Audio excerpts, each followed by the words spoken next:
Welcome to the Dark Mind Podcast.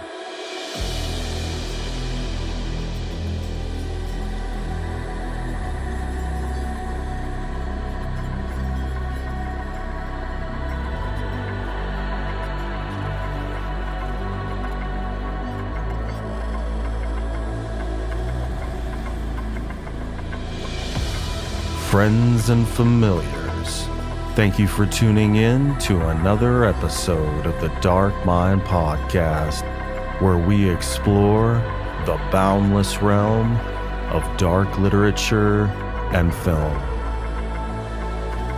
On today's show, I have a writer of dark fantasy that has created a series about royalty, treachery, love, and magic. She's joining me today to discuss the second book of the Mosa Chronicles, entitled Magic Rising. So without further ado, join me as we delve into the dark insight of Ligia Cushman.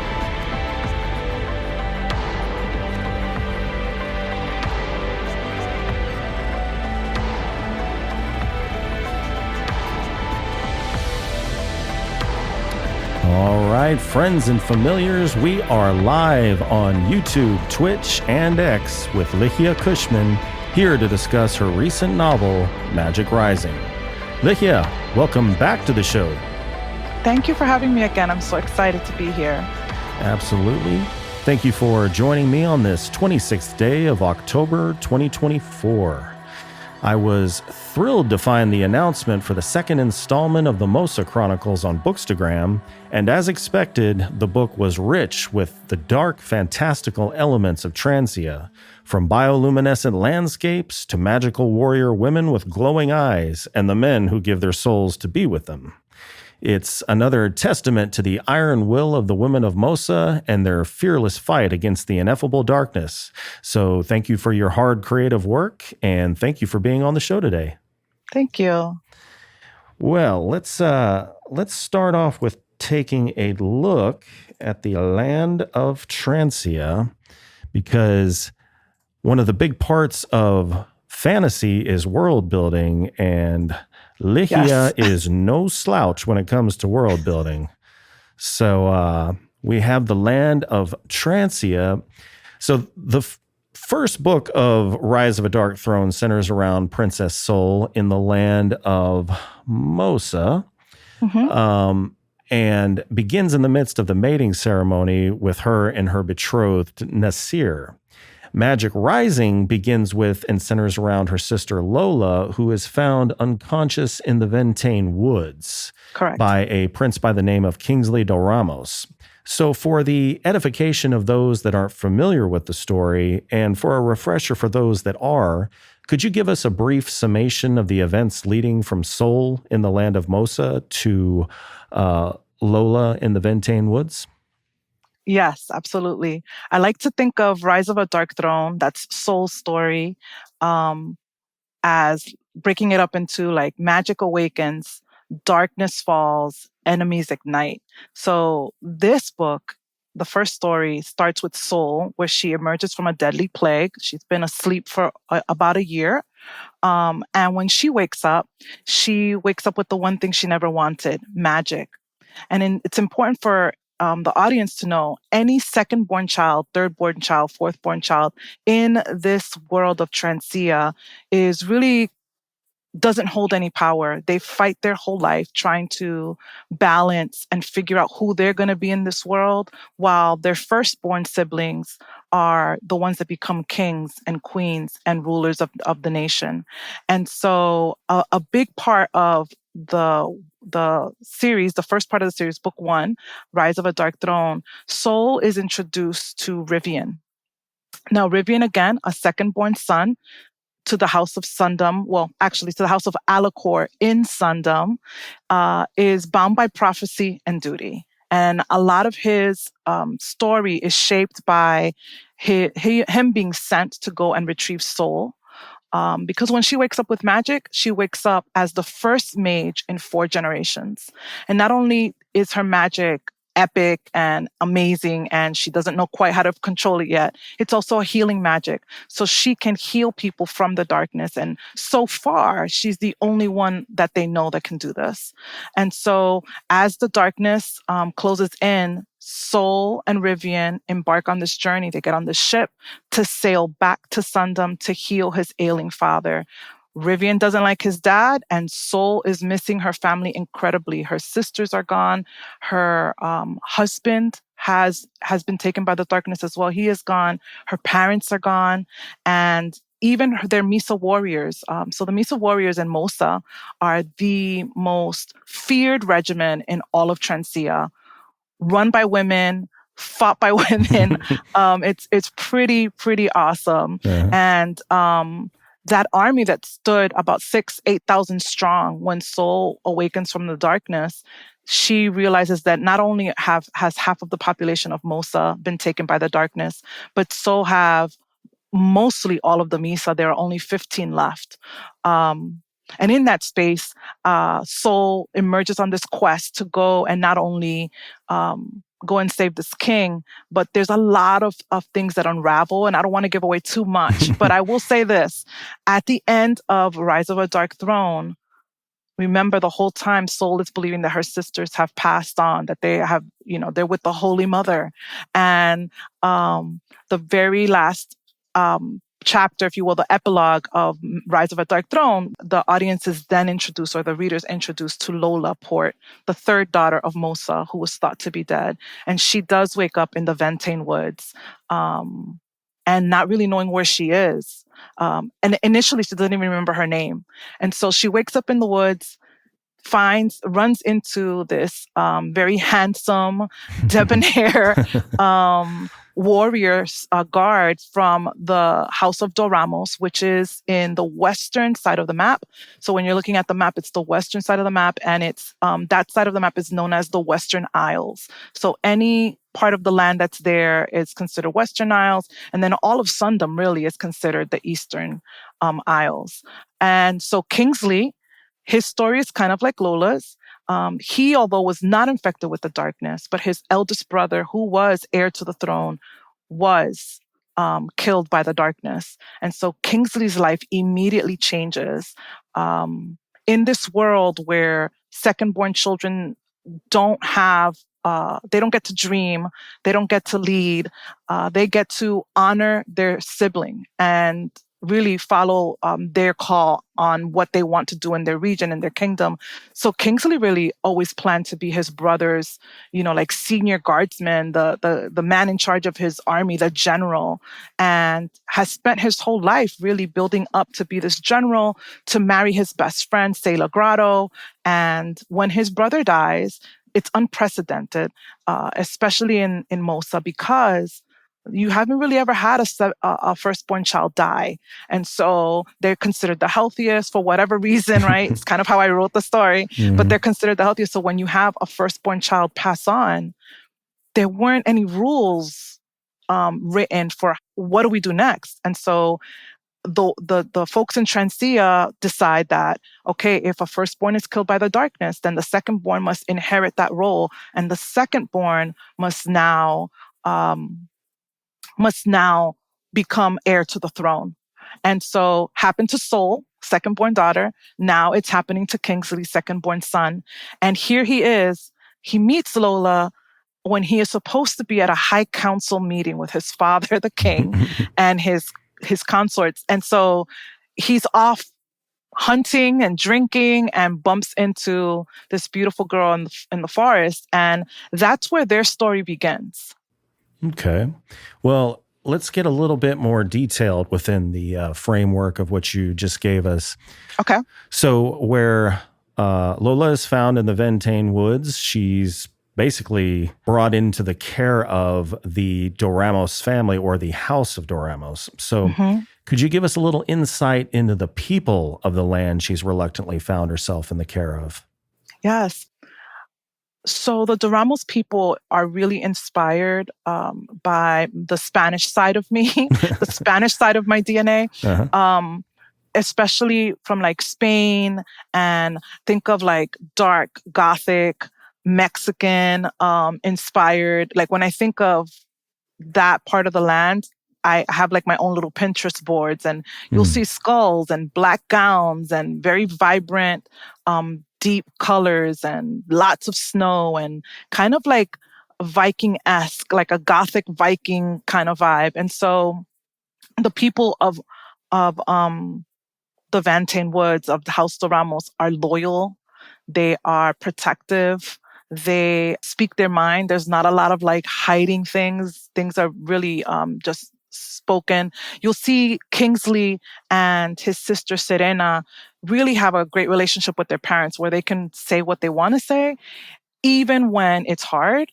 And I feel like that's how the people of the Ventane Woods are. They live in a winter zone, so it's forever winter in the Ventane Woods, and it adds a layer of mystique and frustration. So I wanted this part of the map to be rich in culture, deep in darkness, and also just show the core characters of this family, this house, and how very little have they ever experienced betrayal. And just like the people of Mosa, the people of the Ventane Woods left Sundom. So everyone originates from Sundom, no matter what part of the aisle they're on. They originated from Sundom, but there was a huge max exodus because the people of Sundom were very cruel, warmongering, and people fled in the middle of the night trying to just find refuge. And so Port family, the Doramos family, and a few others embarked on this journey. And so I always try to explain, like, House Doramos is a lot like House Port, where there's this love of family, this love of culture, and this deep honor that kind of resonates as they show up in the story. Okay. And as you mentioned, Lola was the second-born daughter, but I think I got this right. Lola is the second-born daughter. She believes Sol is dead, correct? She does. And Lola is the third daughter. Sol is the second. Yeah, Sol is the second-born daughter. So it's Luna, first daughter, Lola, third daughter, and Sol, second daughter. Okay. Mm-hmm. So her future role, as you mentioned, in the kingdom has been changed. How does she feel about it? Not great. Not great. Not great. Again, Lola's plans were always to be a warrior, to defend her people, to fight wars when she was called to guard her sister Luna and whoever she married and their children. Like, that was her plan. Mm-hmm. Any other plans beyond that, she had none.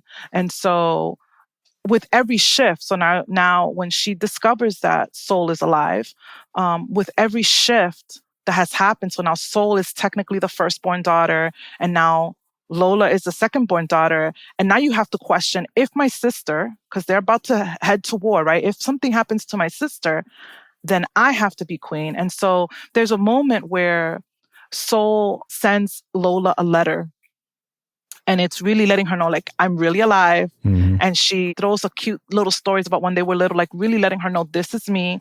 And I need you now to step into the role of diplomat. Mm-hmm. I need you to rally warriors, armies for us, because we're going to need them.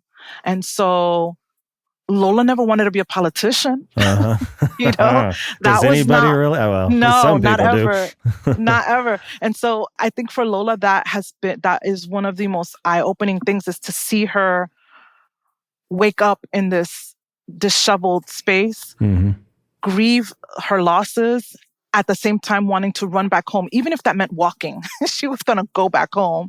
And then Kingsley, who always had a plan, right? And Lola, who never had a plan. Uh-huh. They kind of complement each other that way. So he helped her learn how to become a dignitary and how to speak to people in spaces, even though they spent most of their time fighting when these things were happening.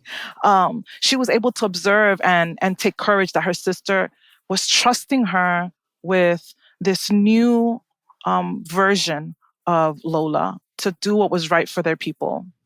Okay. And as we have here, we've got a picture of Lola. So you talk about her being a Mesa warrior.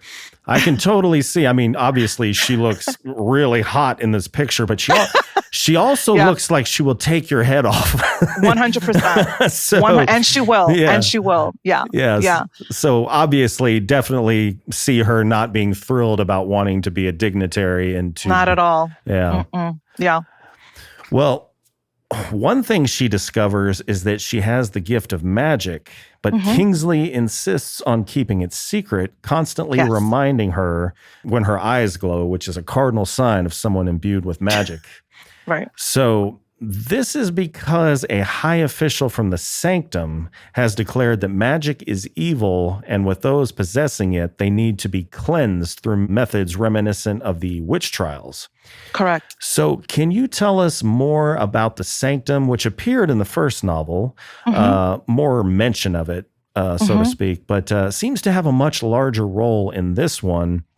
Is it merely an institution or more of, it almost sounds like a theocracy? I want to say it's a little bit of both. So in Transia, second-born children, right? Third-born and so on, are sent at the age of 7, they are sent to the Sanctum and they are boarded there. So originally the kids were taught that it's like a boarding school and you're going to go there to learn how to become what your brother or your sister who will be queen or king are going to need from you as you grow and become and mature into the person who's going to serve their sibling for life. And a big reason for that was, and I'll use like Rivian and his brother Ril as an example. They are so close that their parents didn't want them to be so close that his brother eventually would have to choose his kingdom or his sibling. And so they wanted the children separated so that they didn't become close to the degree that it would cause harm to the kingdoms, right? And so the Sanctum was created with this idea of, second-born children can go here, they can be trained, they can learn how to fight, they can learn how to negotiate, how to be a diplomat. And so when Kingsley, Honorable Kingsley, he goes to the Sanctum at the age of 7, and he can come back and visit, but it's really, you're going to be there until your sibling and pretty much inherits the throne. And so when we think about the Sanctum, it's also a theocracy. So the high priest Ezra, he is the high priest of the Sanctum. And he kind of is, if you think about the Pope, he's kind of the Pope of the world of Transia, and very much, even though he's on the Western Isle, he is very much aligned with the High King of Sundom. And almost like the spy, if you will, of Sundom. And so throughout each novel, you'll see how there's been some colluding, if you will, of some sort, that no one else knows about, and it starts to unravel in this book and in these series. And so it is a theocracy. It creates havoc.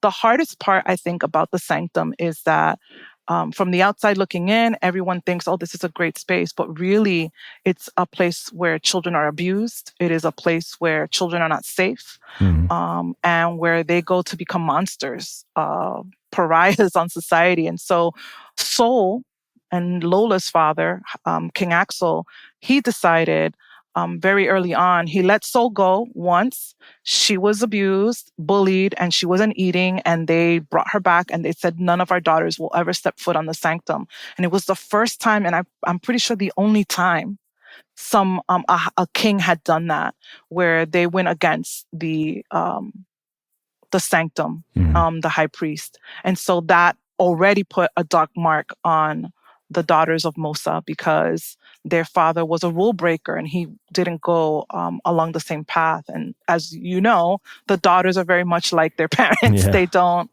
go alongside that as well. Yeah. Well, right from the start, when Lola regains consciousness, she unknowingly finds herself in a bit of a love triangle. She's smitten with Kingsley, or King for short, who was originally set to marry, is it Mia or Maya? Maya.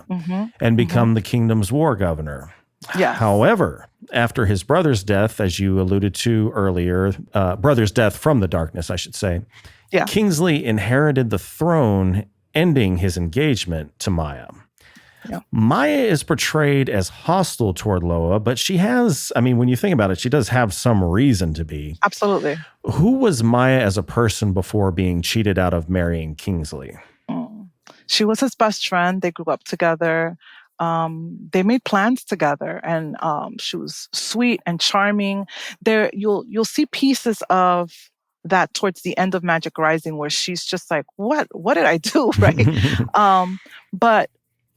But I think for her, just like Kingsley, she had a plan for her life, and the darkness. And I think that's what I wanted to show everyone, that even if you haven't been infected by the darkness, you've been affected by the darkness. And she is just another casualty of this plague that really came by surprise and left just as quickly. And so I do think that when I think of Maya, I think of how sweet she was, how she would write Kingsley letters while he was in the Sanctum, and they were making plans for their future. And so he didn't even get to tell her that they weren't going to get married. That was already handled before he even knew. And so there's all these pieces where they were in love, they were intimate with each other, they wanted to be together. And now it's not so much that she hates Lola, but she hates what Lola could represent, which is his next betrothed. And again, when Maya meets Lola, she doesn't know that Lola is the daughter of Mosa, right? That she doesn't know that she's from Port House. They're keeping that under wraps because now that Sol has been made the High Queen of the Western Isles, there could be people out, especially at the Sanctum, out to kill Lola or cause her harm. And so we haven't known where Lola is. We don't know what's happened to her. She shows up in the woods. Lola has no memory of where she's been.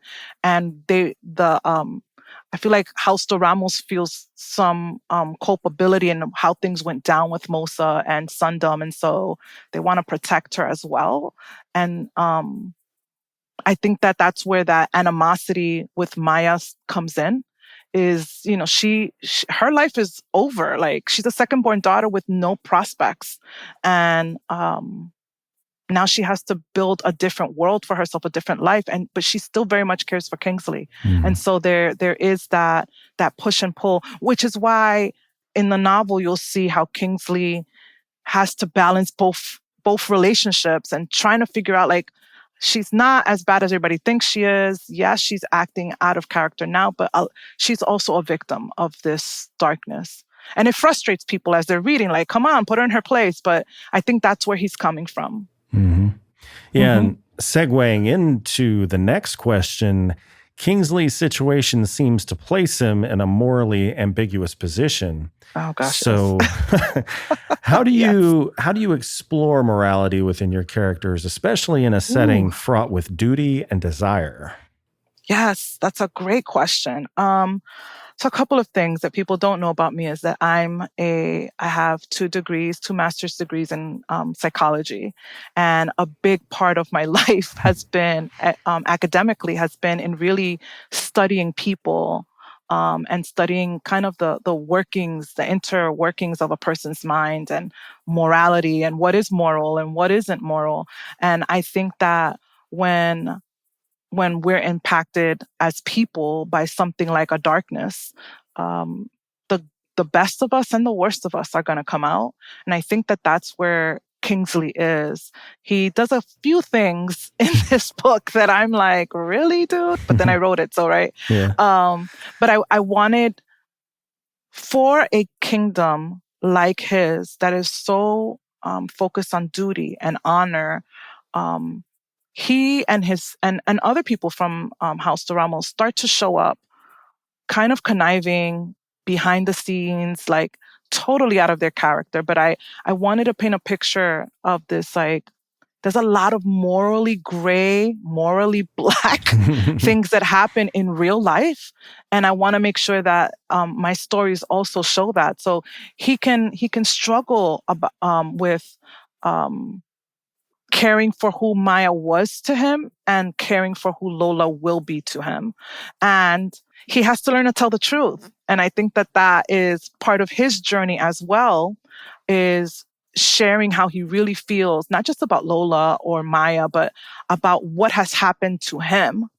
And then when he gets betrayed in the book and lied to, he starts to figure out like, oh my God, this is not going to work for anybody. And so I think for me, I always want to make sure that, we're not causing harm, right? Especially to the reader when we're talking about the things that characters do that could be harmful. But I also, you know, my happily ever afters, if you will, are based on like what would happen in like, aside from the magic, right?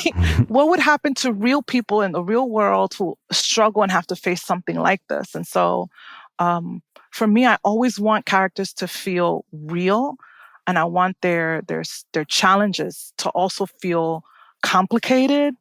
And I want people to think about like, hey, what would you do in that case? How would you have handled it if you were Lola, right? Mm-hmm. How would you have handled it if you were Kingsley? And so I like to challenge the reader to think a lot in that space. Gotcha. Well, kind of expounding on further motivations within writing the characters and the setting of the book, one of the first things Lola does after being taken into the House of Doramos is bathe and change into a stunning evening gown. Yes. So in both novels, there is a significant amount of attention paid to the opulent clothing, striking physical appearances, and charismatic personalities of the characters. The luxurious clothing seems to symbolize more than just wealth.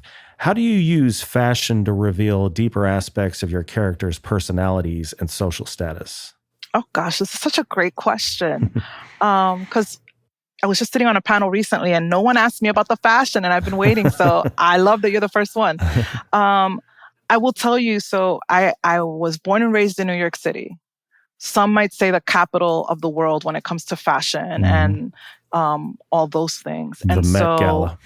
Met Gala. Yeah. Let's talk about it, right? And so in that space, growing up in that city, growing up with a mother who was also very fashion forward, very demure, if you will.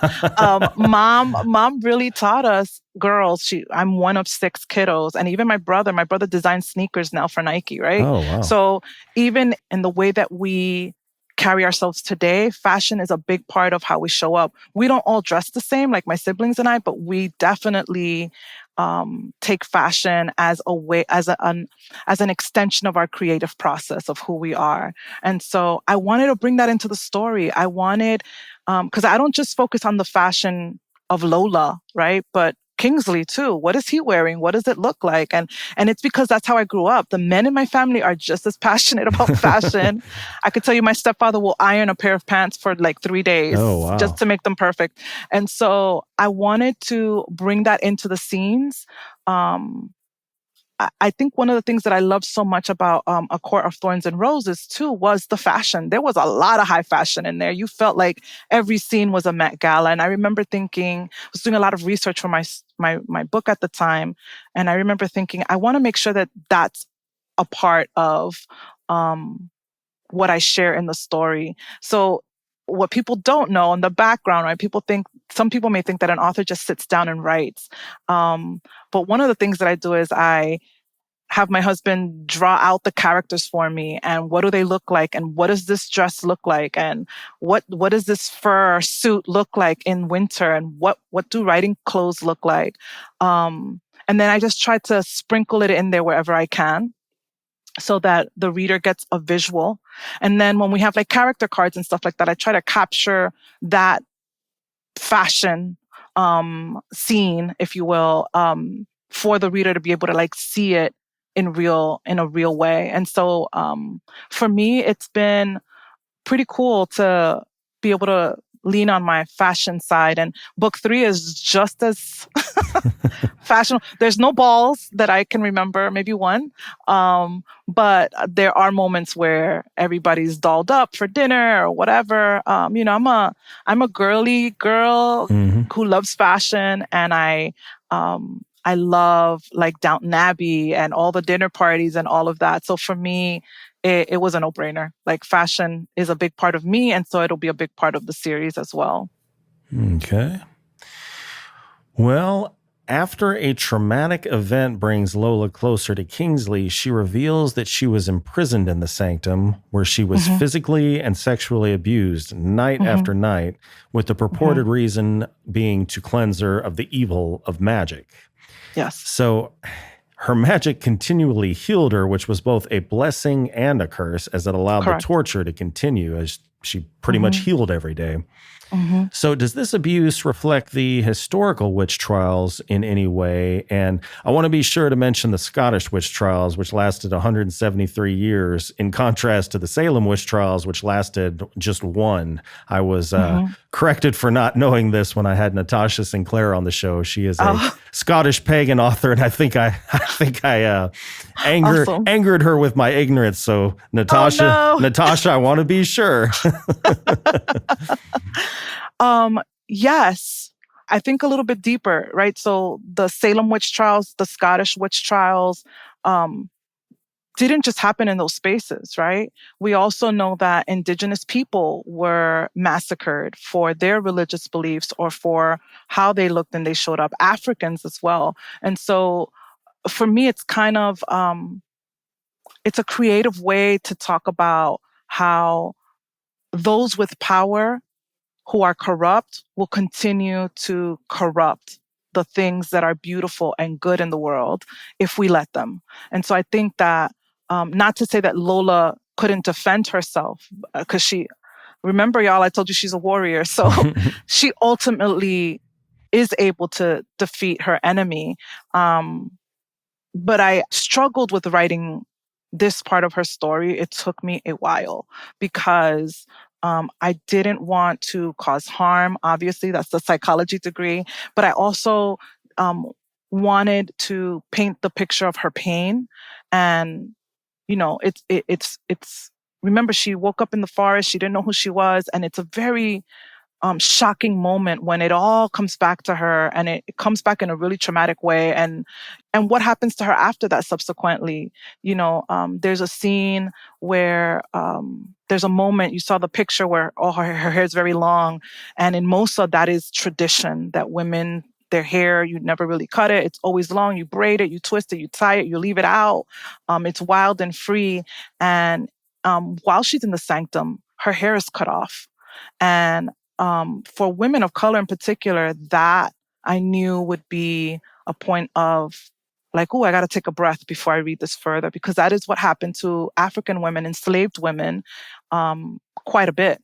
And so I wanted to embed elements of that into the story. One, because not all my readers are people of color.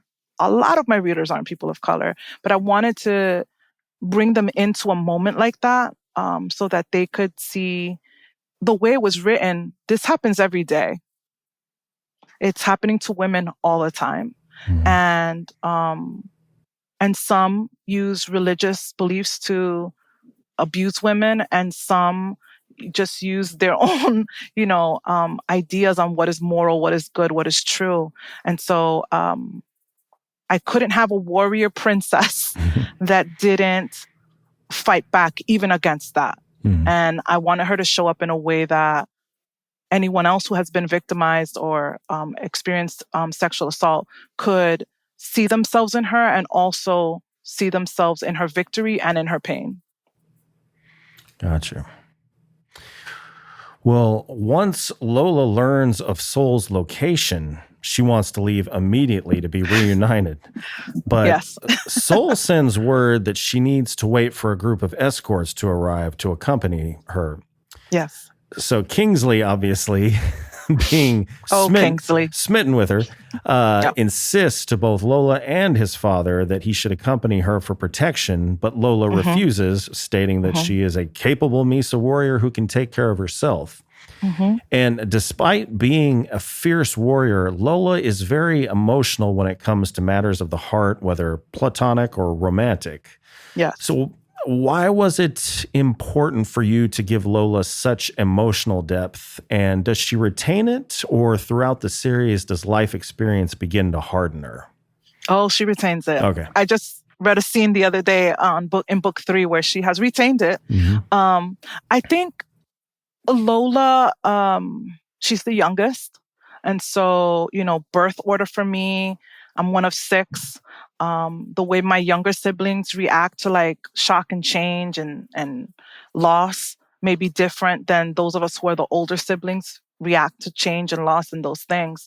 I also think that Sol was not as vocal as Lola. So there were a lot of readers who felt like, oh my gosh, Sol, can you be stronger? Can you yell? Can you like do something? And she was just I think she held herself very dignified in a very difficult situation. Lola is the person when you're watching like a movie or a soap opera and you're like, slap him or say the thing. That is Lola. And so I wanted that aspect too. One, because I wanted Sol and Lola to feel like night and day. I wanted them to feel very different to the reader. I also feel like Lola woke up in a very traumatic way, remembers things traumatically. And so her response is going to be filled with feelings. And I think, sometimes I feel like we live in a day and age where women shouldn't always show how they're feeling. And one of the things that I love about Lola is that she's able to do that unapologetically, just be herself, and the world can take it or they can leave it. And I think that's a hard part for Kingsley too in the story is she is completely different from anyone he's ever been with. And she challenges him and she calls him out on things that maybe Maya wouldn't have necessarily done in the same way. And that creates for a really cool dynamic between the two of them.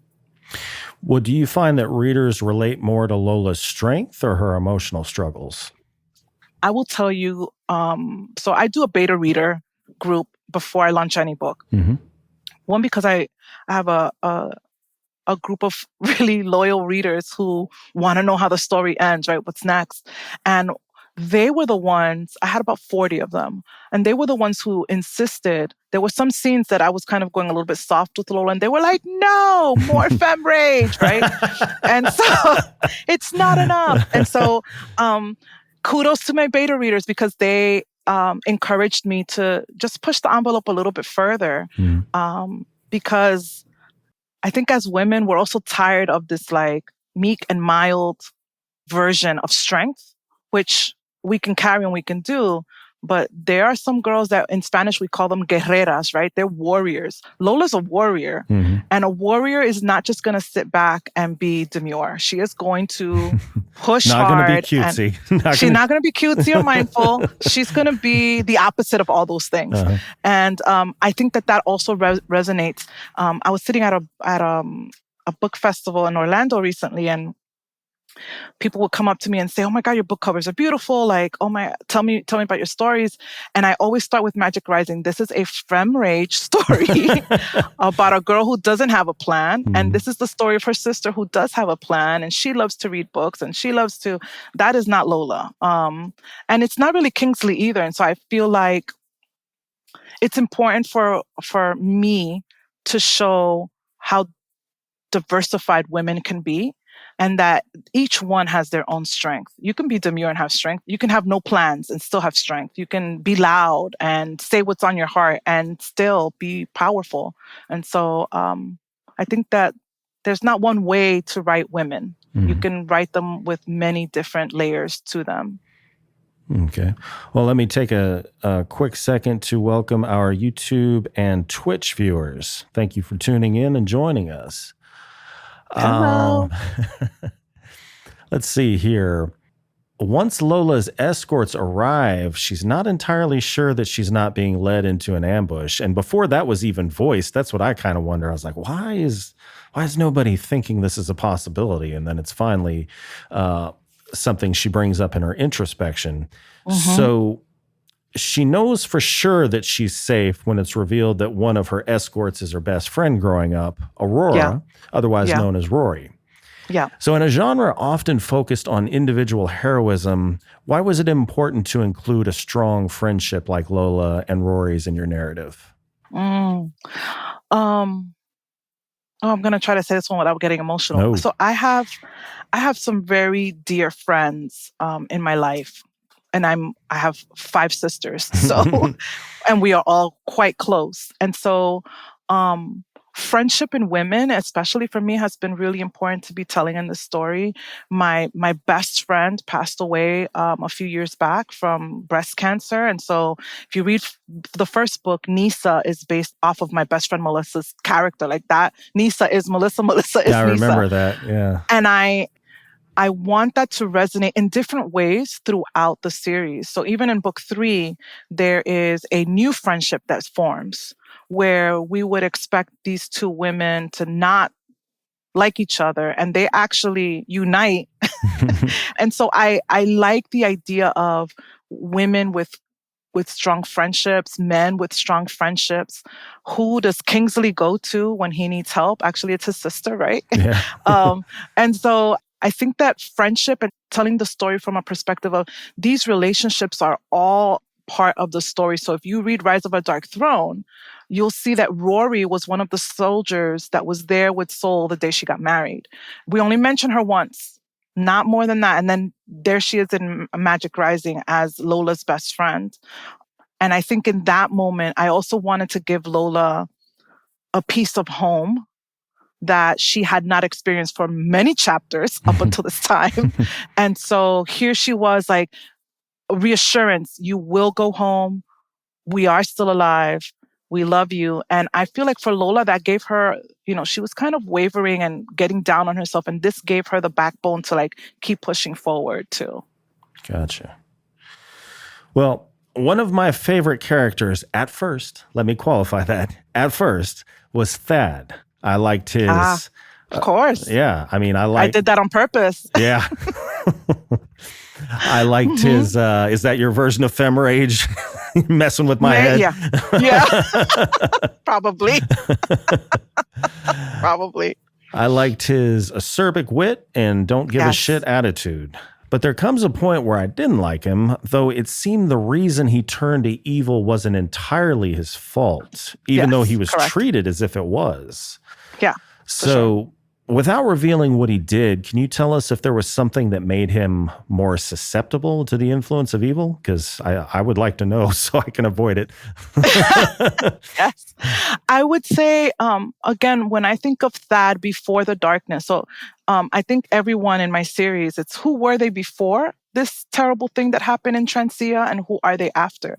And before, Thad was best friends with Kingsley, his confidant. He also went to the Sanctum with him at some point. They grew up together. They were children together. And I think that when he entered the space where he inevitably was turned, for lack of a better term, he experienced this traumatic event that then made him turn evil.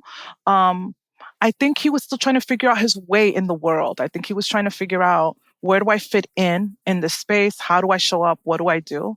And so I do think that I still love Thad. And I know that that's hard for some of the readers. I still love Thad. A lot of people were surprised about his behavior in the second and third act of the novel because they didn't see it coming. He befriends Lola. And so I think the Thad you see in the first half of the book is the Thad that Kingsley loves, is the Thad that Lola was becoming friends with. But there is this darkness, and we have to acknowledge that there's a little bit of darkness in all of us. And we can choose whether we're going to be the Thad before the darkness or the Thad after the darkness. And so some of the beta group felt like I wasn't hard enough on Thad.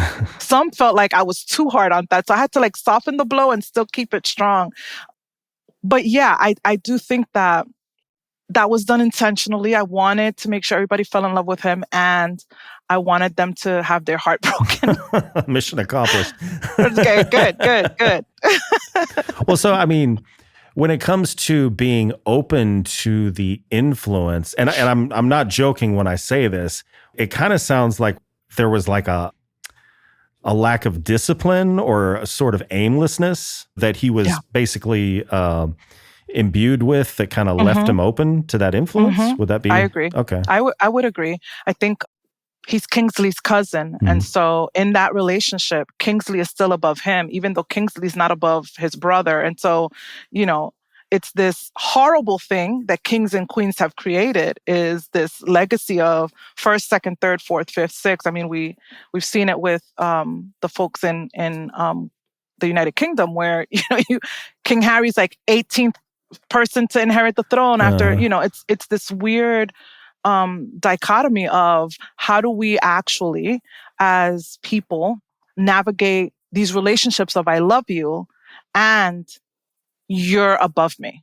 And so I think he was lost in that space because, if Kingsley was going to be the general and now he's not, is it Thad's right to step into that space? And I think Thad spent a lot of time talking to the king, trying to figure that out for himself. Like, where can I step in and create this new path for myself?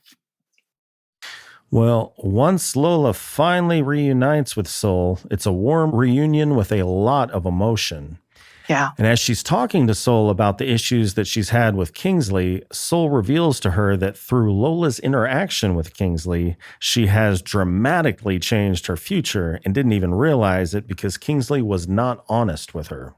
Right. So how did you decide on the timing of this revelation within the story?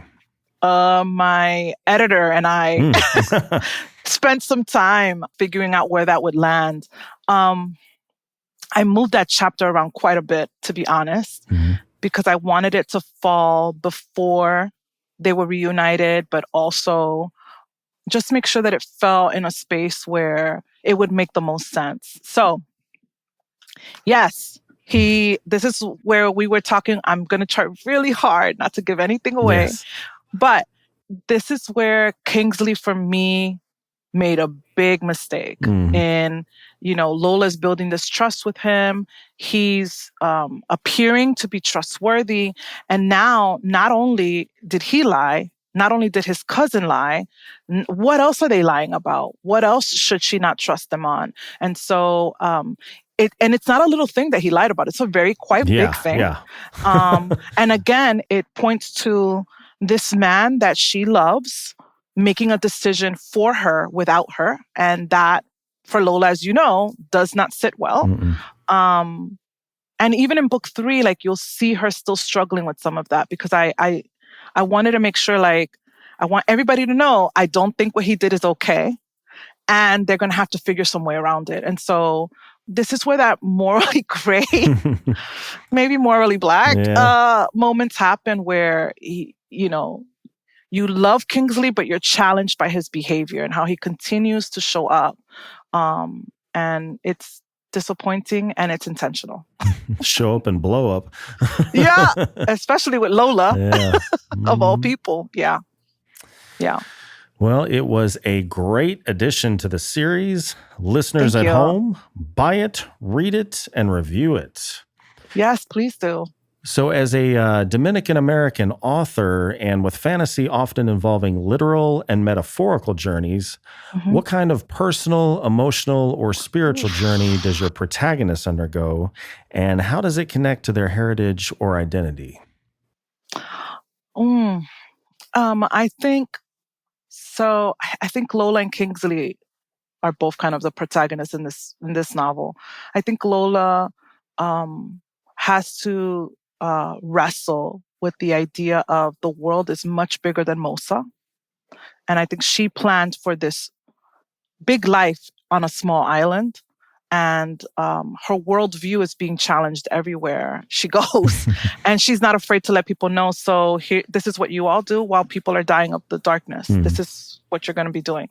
And so I do also think that she realizes that plans are necessary, especially in times of war. And although there hasn't been like a big, huge monumentous battle that is brewing, and she's having to figure out how she shows up. I also think Lola has not had to sacrifice much in her life until the darkness. If you read the first scene, she's eating pie with her mama when she's little. Like, she was very much adored and coddled and beloved. Even the way Sol receives her, like, this is my baby sister, right? And even in that, I think that it was important for her to be separated from all of them so that she could figure out what her own strength is. And she realizes, like, yeah, I can talk to dignitaries. I can fall in love. And there's a line in the novel where she's arguing with Sol because she just realized what Kingsley did. And Lola was like, no, I'm supposed to be this, a warrior, a Misa warrior. And Sol challenges her and says, our mom was a Misa warrior, and she was the queen, and she was a mother, and she had a love. Mm. You can have it all. You can have all these things in your lifetime. And I think that's kind of Lola's journey, is figuring that out. I think for Kingsley, it's what do you do when everything you planned was taken away from you? Mm. How do you pivot? How do you restructure your life and rebuild it with honesty, Kingsley? With honesty and with love and kindness. And there is a kindness to Kingsley. He's very different, I think, from Rivian in that sense. But he definitely had a lot of room to grow. That's why that whole mountain scene was necessary, because he needed some time to like, what have I done?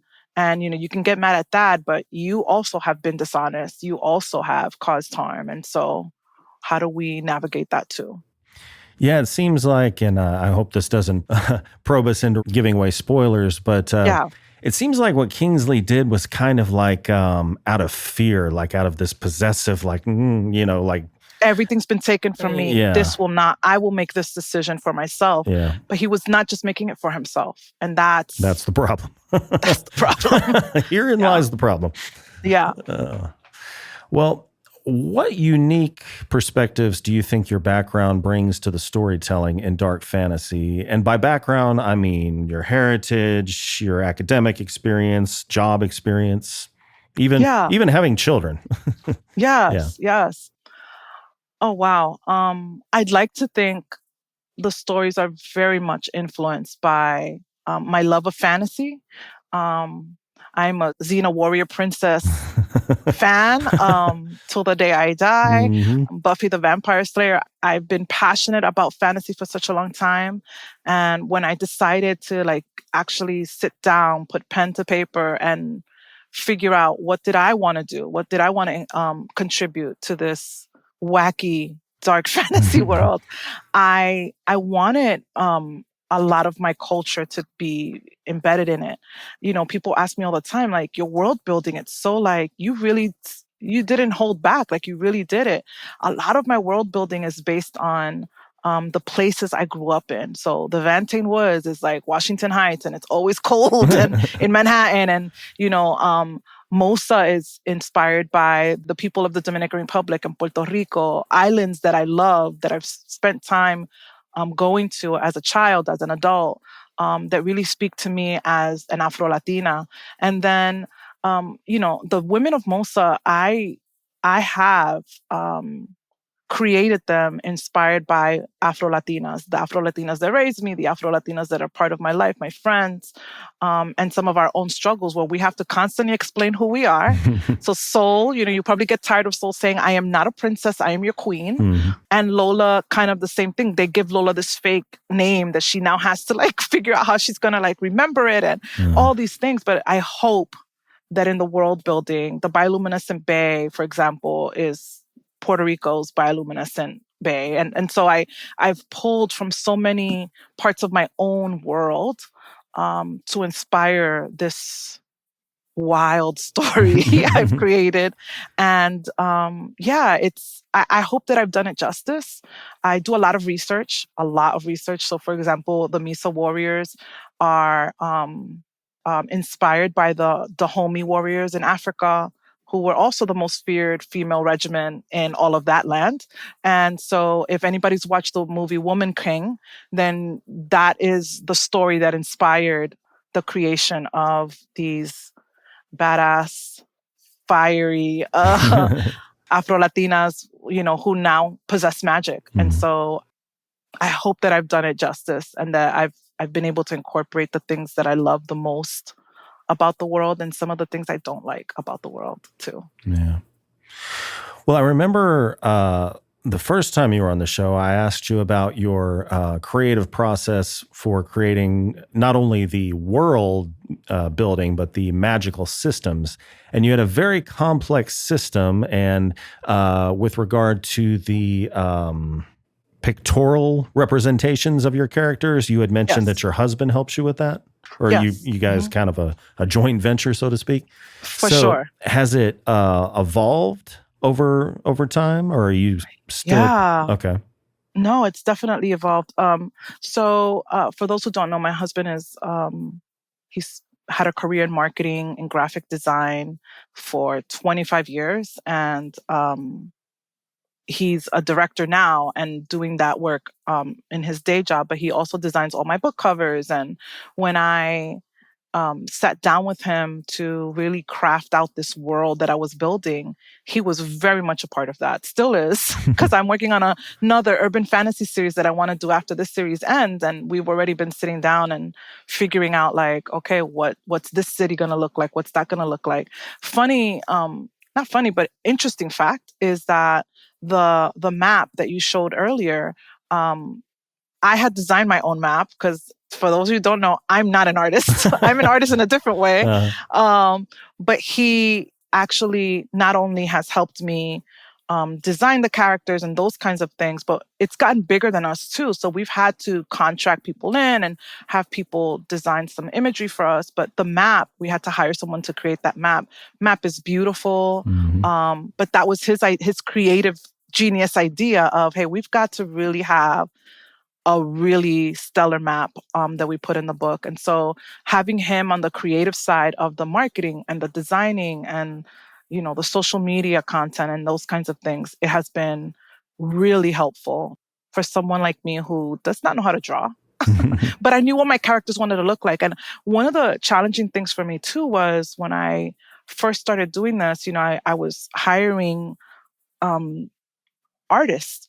And in the dark fantasy world, as you very well know, like, there's not a lot of Black girls who are centered in stories. And so the artists didn't necessarily know how to draw characters. So I spent time even with artists, like helping them develop, like, hey, fuller lips, and the nose looks like this and hair should look like this. So I've even spent time teaching other artists, like, how do we create a diverse pool of, like, fantasy characters that will resonate with all authors in different spaces. So it's been fun.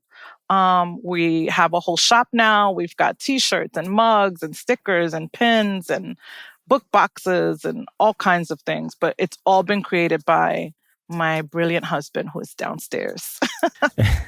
And also, did your son play as big a role in this book as a technical advisor? Absolutely. Okay. Absolutely. He actually wants me to start giving him credit now that he's 18. Yeah, absolutely. He actually, so when I was creating the world, he sat with me for like an hour and we just went through, I don't have the science brain. So my son, at the time, I think he was 15, sat with me and helped me figure out, like, okay, if the world is going to have 2 suns and 2 moons, how is the ocean going to run? How are people going to survive? Is there one side of the earth that's going to be hotter than the other?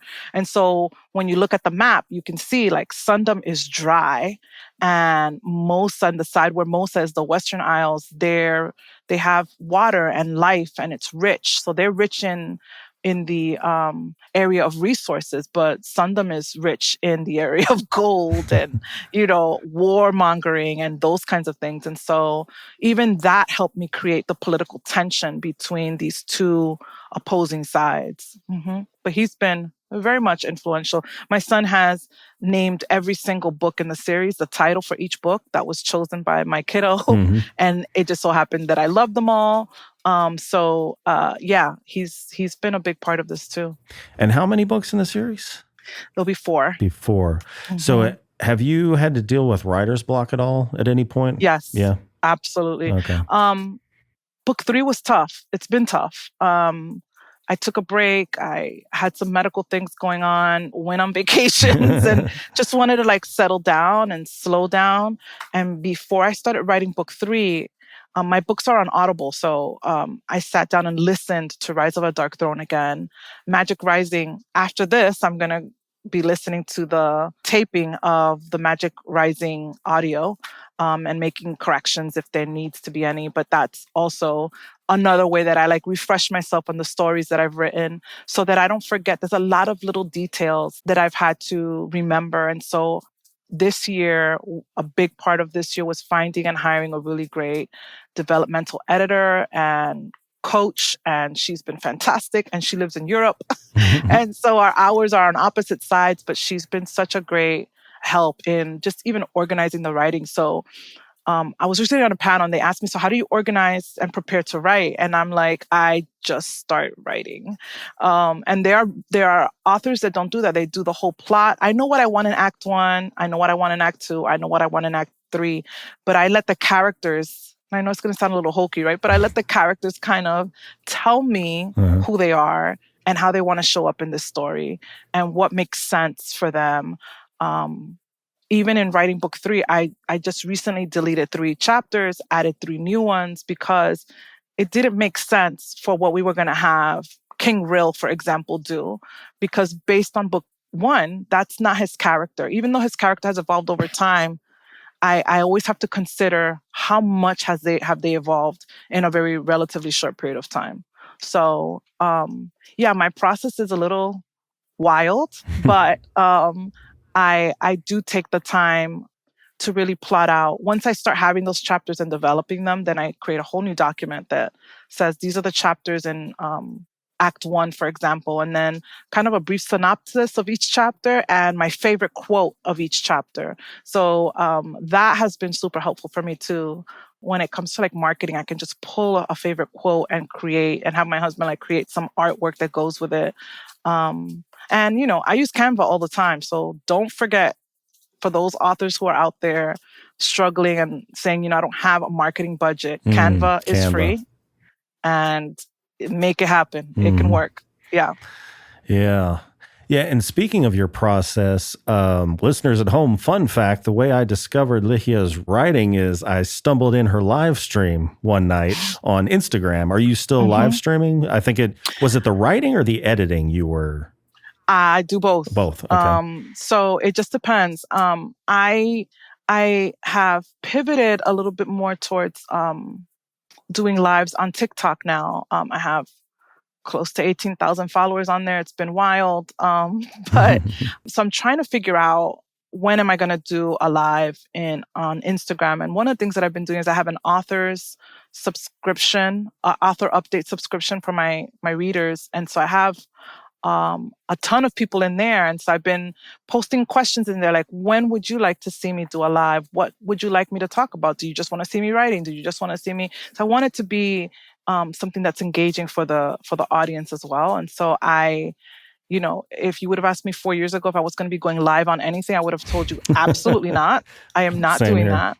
Right. And yet here we are. Right. So, and I love it. I love connecting with readers. People ask me questions all the time. I love doing giveaways. Sometimes I'll do them live. Sometimes I'll just post it that I have a giveaway. And so, it's fun. Cool. It's fun. Cool. Well, let me bring this up here. So, tell me about the numerous literary events you've been attending, because it seems like you're going to as many formal events as Lola is. I wish I was going to the events Lola was going to. So one of the things I wanted to do this year, for those who don't know, a lot of the author events, like the book festivals, you have to be invited by, there I am in my pretty dress. You have to be invited to attend, to be a guest author at a book conference. You can't just say, hey, can I come? And I think, the first couple of years, shout out to Imaginarium, they were incredibly gracious and took a chance on a brand new author. I only had one book out at the time. And since then, I would fly to DC, bring all my books with me, sell them there. And then I got a lot of recognition from that. And I think it's paying off this year, because this year I've been invited to a book festival in Miami. I've been invited to one in Orlando that I just went to. There's a few in Tampa that I'm planning on doing next year. So I'm getting busy, but I'm also staying local. And that has been helpful to to just sell our stories and get the word out. And I've also been able to, again, building relationships within the community, getting my stories shared on the book sold at our local Barnes & Noble, and having book signings at Barnes & Noble has been life-changing too. So I'm just booked and busy, as they Yes, say. indeed. So I saw, I think you mentioned Imaginarium Book Festival 2025. Yes. Orlando Romance. And I was going to ask you, romantasy. I'm assuming that's the combination of romance and fantasy? Okay. Yes. Yes. And Masquerade Ball. That sounds intriguing. That was so much fun. Yeah. It was a great fun time. Well, this says 2025. Yeah. They invited me back for the okay. 2025. Okay. Yeah. Mm-hmm. Gotcha. So it's been busy, Yeah. but it's all good. Like it's fun. I think just for readers out there, we as authors love to meet people who love our stories. We love to take pictures. We love to sign your books. And so for me, going to those events too, it's really helpful to let me know, like, oh, this does resonate with people. People are excited about this series, and I am doing. Sometimes when you're writing and you're focused on a series, you're so focused on that very little feedback comes back. And I don't read reviews. I love you all, but no, reviews are not for me. I believe reviews are for readers. They are not for the author. If you want to send me a review personally, that's great, but I'm not. It's too emotionally too much. So I definitely appreciate reviews, but I think for me, getting those reviews in person has been really, really cool. And I get nervous too. I think every author, when we're setting up our tables and stuff, we're all talking about how nervous we are. And when we sit on a panel, we're talking about how nervous we are. But it's been a really great time for me to just get my name out there and meet new people and see what comes next, see what comes out of it. Well, you alluded to it earlier. I wanted to show, rather, your merch store. Yes. There we go. I was going to ask you if you had this, but you're selling it as well. Yeah, I have a much bigger one. My husband bought me. It's here in my office. And then if you look at that pillow right here. It's the map as well. Oh, sweet. And we do have that pillow at home. Okay. We all fight over it because it's very cozy. All right. Well, we got some stuff available here, folks. So I know you are a busy woman. I have one last question for you. Have there been any positive, life-altering events in your life since we last spoke? Oh, gosh. Well, so much has happened. I live in Florida, so we were hit by 2 hurricanes. Doesn't sound positive. Not positive. But what was positive was seeing people show up and support each other and care for each other. So definitely that. I think for me, Barnes & Noble was a very big deal. I'd always dreamed of getting in there and having a book signing. And now not only have I made friends with the local folks there, but in February, I'll be in a romantasy signing that they're going to be doing. And then when I launch book 3, they've agreed to let me do my book kickoff at the store too. So I think for me, that's been really cool. Really cool. Awesome. Well, Ligia, it has been a pleasure talking with you. Great talking to you too. So as we bring the show to a close, is there anything you'd like to plug or let your readers know about? Anything you'd like to reiterate? Yes. So Magic Rising will be launching as an audiobook probably in the next few weeks. And so follow me on my social media if you want to gain access to it, early access to it. And I will also be doing a giveaway of the audiobook as well. Awesome. All right. Well, if you would, please stick around after we disconnect. Just need to give you some quick information. But we look forward to all those upcoming releases and events. Listeners at home, both live and on demand, all links are in the description. And Ligia, thank you again for joining me. Thank you for having me. And thank you to everyone who tuned in. If you enjoyed today's episode, please be sure to like, share, and subscribe to my YouTube channel so that you can watch the episodes live. Be sure to tune in every Tuesday for a new episode featuring the best and brightest writers and filmmakers of dark literature and film. So until then, stay healthy, stay sane, and as always, thank you for listening. See you next time.